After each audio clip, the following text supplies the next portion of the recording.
Hi all. Let's talk today about the Kent's method of repertorization. We all know that Kent has given utmost importance to the mind when selecting the remedy. Kent clearly talks about the will, the intellect, and the memory when you understand the symptoms from the mater medica. However, the formal repertorial approach or the formal steps of repertorization are given by Dr. Margaret Tyler and Dr. John Weir. How they proceed or how they advocate to proceed when solving any case with Kent's approach is to first classify the symptoms. So the first classification is the generals and the particulars. So in the generals, we all know that Keynes gives most importance to generals, and in that the mental generals are of utmost importance. So when you begin repertorization, the first set of symptoms are the mental symptoms. When these symptoms have to be marked, very peculiar and qualified. The next comes the other general symptom, that is the physical generals. This may be the reactions of the patient, that general reactions. So how he is affected by cold weather, as a whole, or how is he affected by change of weather, or how is he affected by the sun in general, not the specific part. So the second step comes the physical general reactions.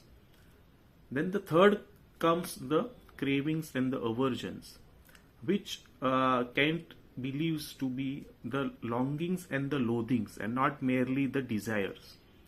And this he considers as the third grade mental symptoms, and they are very important in repertorization. The next comes the menstrual symptoms in a female. In that also, the first comes the general aggravation before, during, after, and then comes the character of bleeding, whether the menses are late or early. They come later and of far less importance. What is important is more of the generals, aggravations before, during, after. And at last comes the particulars. So the particulars are actually the main symptoms that the patient comes to you for. However, they apply to the part of the person and not to the whole. So Kent considers it as least important. And in that also, only the characteristic particulars are to be taken into account and not the common ones.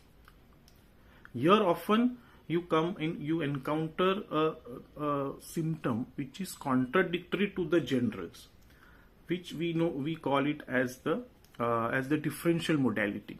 Like for example, arsenic, which is decidedly a chilly remedy. However, the head symptoms of arsenic are better by cold. So this is the differential aspect that you may have to include in your repertorization. So why Kent gives least importance to the particulars? Because according to him, that the remedy which would cover the generals of the patient would naturally cover the particulars also, and it would be rare that if the generals are well covered, the particulars won't be covered. So Kent has an artistic way of going about the concept of repertorization, where you do not include all symptoms. You only choose the symptoms which are very, very important, peculiar, and use it in repertorization.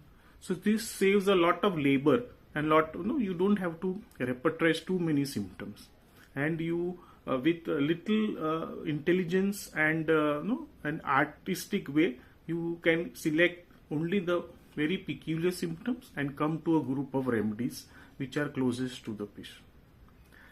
So this was the Kent's concept, and how actually we can make the Kent concept of repertorization operational. So thanks for listening.